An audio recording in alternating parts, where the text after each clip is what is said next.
평범한 인생이 나의 내면이랑 어울려주면 오케이인데 내면에서는 다른 욕구가 계속 불끈불끈 올라오잖아요. 그러니까 불만이 쌓이고 그러니까 자기를 자꾸 자괴하게 되고 이렇게 되는 거예요. 그래서 과감한 시도, 작은 실패들의 쌓임, 이거는 우리 인생에서 가장 중요한 요소다. 이거죠. 오늘 아주 강조해서 말씀드리고 싶습니다. 심지어는 자꾸 하면 재밌어요.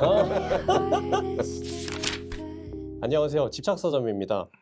요즘 제 또래 친구들을 만나면 다들 비슷한 고민을 토로하는데요. 다들 불안하고 서로 비교하고 앞으로 어디로 가야 될지 잘 모르겠다라는 고민을 많이 토로하는데요. 그래서 오늘은 그걸 인문학에서 한번 힌트를 얻어보고자 기록과 태도의 힘을 오래 연구해 오신 김익환 교수님 모시고 이야기 한번 나눠보도록 하겠습니다. 교수님의 이 책을 보면서 루틴에 대한 내용이 굉장히 네, 많거든요. 꽤 많죠. 그래서 오히려 교수님의 루틴이 궁금합니다. 제가 알기로는 지금 서울에도 계시고 제주에도 계신 걸로 제가 주말 부부죠. 집은 제주도예요. 그 각각 좀 어떻게 루틴이 좀 다른 점이 있을까요?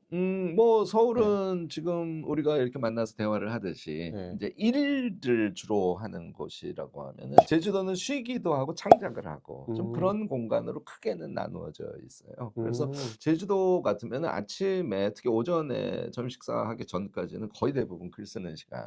그것도 재밌어요. 저는 글 쓰다가 약간 막히잖아요. 네. 그럼 무조건 그냥 나갑니다. 오. 제주도는 나가면 다 산책할 곳이니까 바다가 보이고 한라산이 보이고. 와, 그래서 영감 덩어리다. 산책을 계속 하다가 이거네 하면은 그때 다시 들어와요.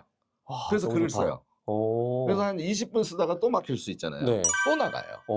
그래서 제주도에서 오전은 산책과 글쓰기로 너무 거의 재밌다. 채워져 있고요.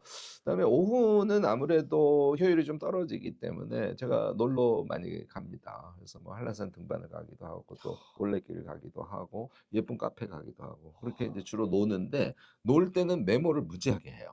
생각나는 건 다 메모해 둡니다. 그러면 이제 그게 영감으로 쌓여서 그 다음날 아침에 내가 글 쓰는 소재가 되죠. 그래서 그런 사이클을 주로 쓰고요.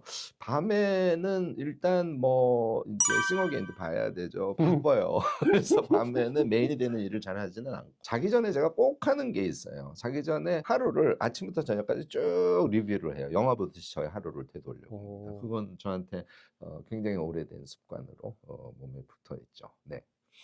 창작자로서 너무 낭만 있는 그래요? 루틴인 것 같아요. 제가 무라카미 하루키를 정말 좋아하는데 네네네.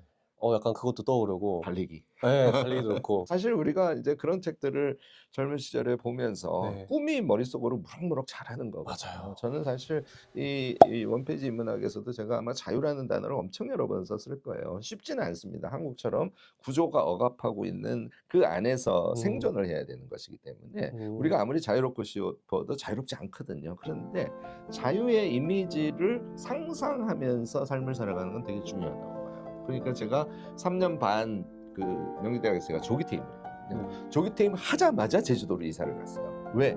내가 머릿속으로 제주도로 이사를 가서 이게 창작 작업을 하는 나를 계속 상상하고 있었어요. 그래서 여러분들 자유는 상상 속에서 무럭무럭 자란다 하는 거 잊지 마시기 바랍니다. 또 옷 꽂혔어 방금. 그래요? 네. 좋습니다. 개인적으로 이 책을 읽으면서 이 카테고리 불문하고 한 정말 많은 책들이 들어있었거든요. 그래서 개인적으로 궁금했습니다. 교수님께서 독서를 하실 때 각각 좀 어느 비중을 두고 독서를 하시는지 한 10권을 읽으면 소설 몇 권, 뭐 자기계발서 몇 권, 뭐 비문학 몇 권, 어느 정도 비율이 될까요? 제가 이제 평상시에 제가 요즘에 도전 100독이라고 10개월에 100권 읽는 그 프로그램을 운영하고 있거든요. 그걸 해보니까 저는 1년에 제가 추산하면 한 150권에서 한 100권 사이로는 책을 읽거든요. 네네. 그러니까 지금 질문에 대해서 정확하게 제가 답을 할 수가 있죠. 저는 그래서 대체로 7 정도가 제가 관심 있고 문제를 풀어야 되고 또는 제가 전공을 하고 있는 영역. 그러니까 대체로 이제 설명문조로 돼 있는 책들을 읽고요. 그다음에 소설을 10권 읽으면 2권 정도는 읽는 것 같아요. 저도 소설을 되게 좋아하는데 읽을 시간이 제한돼서 2권밖에 못 읽는 겁니다. 그리고 자기계발서는 거의 읽지 않는데요. 근데 정말 기가 막힌 자기계발서들이 가끔 베스트셀러로 올라와요. 그럼 얘는 안 보고는 못 참거든요. 그래서 1권 정도, 10권 읽으면 1권, 소설 2권, 제가 이제 전문을 하는 책들 그런 것들 읽었거든요. 책을 읽으면서 개인적으로 되게 꽂혔던 게 작은 시도들의 힘이었거든요.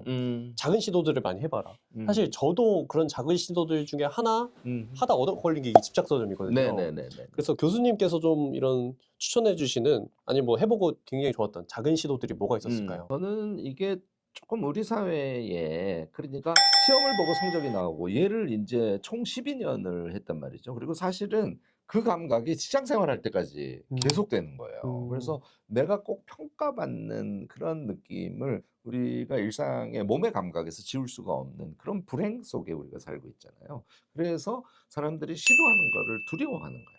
내가 이걸 시도했다가 실패를 하면 어떡할까? 시도를 했다가 남에게 이상한 평가를 받으면 어떨까? 인제 이런 문제잖아요. 맞아요. 그래서 지금 문제 제기는 사실은 큰 사회적인 이슈를 건드리신 것으로도 저는 이해가 되고요. 그런데 얘는 일종의 습관 같아 가지고 아예 처음에 하실 때 여러분들 '실패할 거야.'라고 결심하고 해 보시길 권해요. 오히려. 그래서 저는 제가 되게 재밌는 경험인데 어디를 가서 버스에 내려 가지고서는 인제 어디를 인제 목적지가 있어요. 그런데 네이버 지도를 안 보고 감으로 약간 외둘러 돌아가는 길을 선택해 봅니다. 그리고 네이버 지도 없이 감으로 계속 가는 거예요. 그래서 실패에 실패를 거듭하면 어떤 경험을 하게 되냐면 의외의 새로운 경험들을 길을 잃게 되면은 우리가 하게 돼 있어요. 그래서 우리가 무엇인가를 실패한다는 거는 의외의 만남, 의외의 조우를 우리에게 안겨다 주거든요. 그래서 여러분들은 저는 저처럼 길을 잃어버리는 의외의 실패죠. 이제 이런 것들을 통해서 깨달음도 얻을 수 있고 감각도 키울 수 있고 그다음에 끊임없이 자기를 이제 길을 헤매게 되면 자기를 더 들여다보잖아요. 그러니까 자기와 만날 수 있는 기회도 생기고 이제 이렇게 사고방식을 좀 바꾸시길 권하고요. 여러분들이 마음속으로 한번 하고 싶은 것 그것은 일반적으로 현재 내 능력으로는 뭐 돈이 없다든지 시간이 없다든지 또는 그걸 할 줄 모른다든지 그래서 그걸 할 수 없거든요. 그런 게 마음속으로 떠오른 것을 절대로 놓치지 말고 메모해 두셨다가 한 번은 반드시 시도해 보는 그런 인생을 꼭 사시기 바랍니다. 그게 10 가지면 그 10 가지 중에 2 가지가 나의 인생에 새로운 길을 열어줄 가능성이 높아요. 의도적으로 헤매야 되는 거군요. 그렇습니다. 저도 최근에 책을 냈던 게 제목이 찍먹 인간이었거든요. 네. 찍먹 해보다가 네. 하나 얻어 걸리면 그게 음. 인생을 바꿀 수도 있다. 맞아요. 그리고 제가 네. 좀 얼마 전 이제 무지하게 유명한 한국의 재벌 기업 여러분들이 이름 들으면 다 알 수 있는 거기 지주회사의 기획실 팀에서 4 분이나 제 연구실을 찾아왔더라고요. 그래서 "웬일이세요?" 그랬더니 우리가 회사에서 실패 프로젝트라는 제도를 만들기로 했는데 오. 이 실패 프로젝트를 할 때 어떤 프로세스에서 어떤 기록을 남기면 실패 프로젝트가 의미 있을지를 설계하려고 하는데 교수님의 조언이 필요합니다. 이래서 제가 이제 조언을 한 적이 있어요. 자, 내가 그때 생각을 해 보니까 내가 기업의 오너라면 사람들이 실패하지 않는 일을 해 가지고 안정적으로 회사를 운영해요. 그럼 돈을 요렇게밖에 못 벌 거 아니에요. 그런데 실패를 두려워하지 않고 과감하게 새로운 시도를 한 놈은 한꺼번에 이 아이템으로 100억을 벌 수도 있는 거예요. 그러니까 실패를 두려워해서 우리가 자그마한 시도를 하지 않는다는 것은 우리 인생에서 활짝 필 수 있는 굉장히 많은 기회들을 놓치고 안전방으로만 가다 보니까 그냥 평범한 그런 인생을 살아가게 돼 있어. 그 평범한 인생이 나의 내면이랑 어울려주면 오케이인데 내면에서는 다른 욕구가 계속 불끈불끈 음. 올라오잖아요. 음. 그러니까 불만이 쌓이고 그러니까 자기를 자꾸 자괴하게 되고 이렇게 되는 거거든요. 그래서 과감한 시도, 작은 실패들의 쌓임 이거는 우리 인생에서 가장 중요한 요소다. 이거 저 오늘 아주 강조해서 말씀드리고 싶습니다. 오늘 너무 좋은 인사이트 많이 얻어 갔네요. 네, 고맙습니다. 이 실패를 애초에 생각해 놓고 시도를 하라는 거 그렇습니다. 말씀이신 거죠? 네. 좋습니다. 심지어는 작품하면 재밌어요. 이거는 제 개인적인 고민이기도 한데 이 스마트폰 시대에 이 주의력을 지키는 게 너무 좀 어렵거든요. 그래서 교수님이 생각하시는 이 스마트폰 너무 좋은 건데 이것과 공존할 수 있는 방법이 뭐가 있을까요? 요것도 좀 한 1 주일만 해 보시면은 꽤 효과를 볼 텐데요. 스마트폰을 우리가 보면서 주의력 집중에 방해가 되고 하는 것은 스마트폰에 특히 숏폼을 자꾸 보는 거 맞아요. 얘는 인제 시간 뽀개기로 하는 경우가 대부분이거든요. 맞아요. 그래서 이 시간 뽀개기를 없애면 아니 스마트폰에 들어있는 좋은 정보들이 좋은 정보니까 그게 나쁜 게 아니잖아요. 맞아요. 근데 그게 왜 나쁘냐?